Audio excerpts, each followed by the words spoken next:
ओम श्री गणेशाय नमः। सर्वमंगल मांगल्ये शिवे सर्वार्थ साधके शरण्ये त्र्यंबके गौरी नारायणी नमोस्तुते। शिव से युद्ध। भगवान नारायण कहते हैं, नारद, तदंतर ब्रह्मा दानव के संहार कार्य में शंकर को नियुक्त करके स्वयं उसी क्षण अपने अपने स्थानों को चले गए। तब चंद्रभागा नदी के तट पर एक मनोहर बट वृक्ष के नीचे जाकर देवताओं का अवयुद्ध करने के विचार से महादेव जी ने आसन जमा लिया। उन्होंने पुष्पदंत को दूध बनाकर तुरंत हर्षपूर्वक शंखचूड़ के पास भेजा। पुष्पदंत ने कहा, राजेंद्र प्रभु, मैं शंकर का सेवक हूँ, मेरा नाम पुष्पदंत है। शंकर की कही हुई बातें ही मैं आपसे कह रहा हूँ। आप देवताओं के रज तथा उनका अधिकार लौटा दें अथवा युद्ध का निश्चय कर लें। नारद दूत के रूप में गए हुए पुष्पदंत की बात सुनकर शंखचूड़ के मुख में हंसी छा गई। उसने कहा, दूत, मैं कल प्रातःकाल चलूंगा, तुम चलो।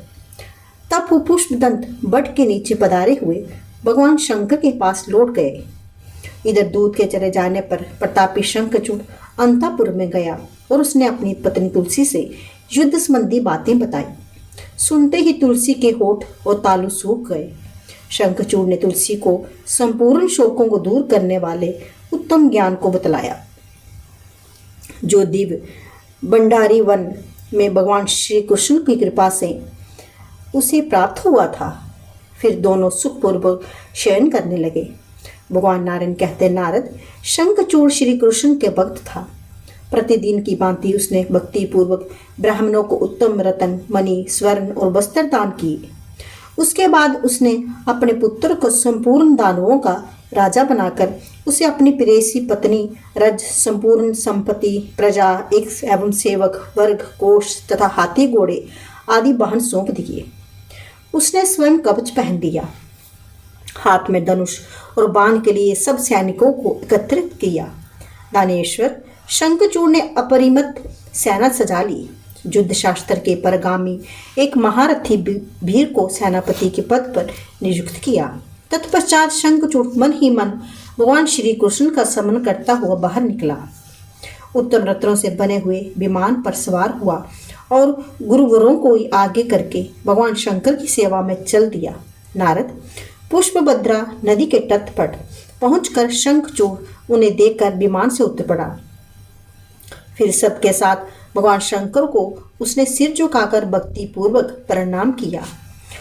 उस समय शंकर के वाम भाग में भद्रकाली विराजित थी और सामने स्वामी कार्तिकेय थे। इन तीनों महानुभावों ने शंखचूड़ को आशीर्वाद दिया। महादेव जी ने कहा, राजन, तुम देवताओं का रज वापिस करके मेरे प्रति की रक्षा करो।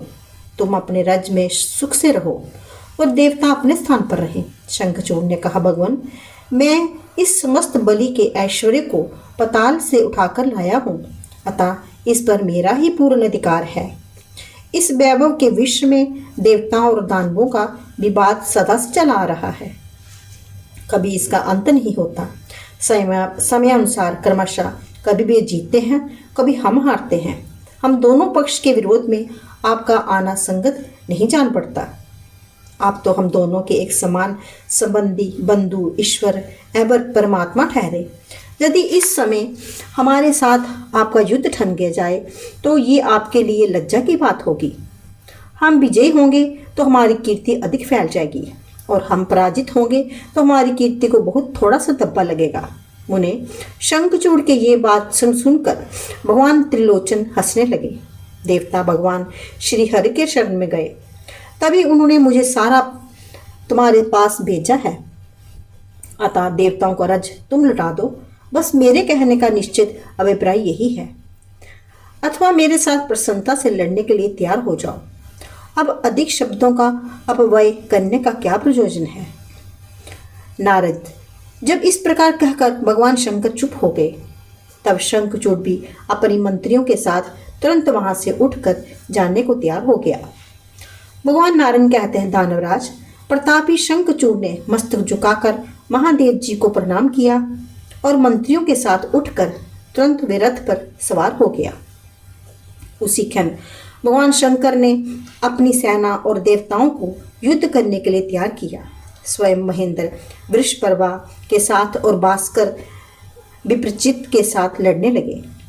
दंभ के साथ चंद्रमा की, काल सव्य के साथ काल की, गोकर्ण के साथ अग्निदेव की, काल के साथ कुबेर की, मय के साथ विश्वकर्मा की, वय के साथ मृत्यु की, संहार के साथ यम की, विकंक के साथ वरुण की, चंचल के साथ समीरथ की, ऋतुपृष्ठ के साथ बुद्ध की, रक्ताक्ष के साथ शनेच्र की, रतनसार के साथ जयंत की, वर्चस्वी गणों के साथ वसुगणों की, दीप्तिमान के साथ अश्विनी कुमारों की, ध्रुव के साथ नल कुबेर की, धुरंधर के साथ धर्म की, उषाक्ष के साथ मंगल की, शोभाकार के साथ भानु की, पीठर के साथ मनमंथ की, तथा गोदामुख, चूर्ण, खग, ध्वज, खांची मुख, पिंड, धूम, नंदी, विश्व, पलाश, प्रवृत्ति, दानवों के साथ आदित्यों की, 11 भयंकर राक्षसों के साथ 11 रुद्रों की, उग्र चंडादि के साथ महामारी की, तथा दानवीनियों के साथ महामारी की, तथा दानवियों के साथ संपूर्ण नंदीश्वरों का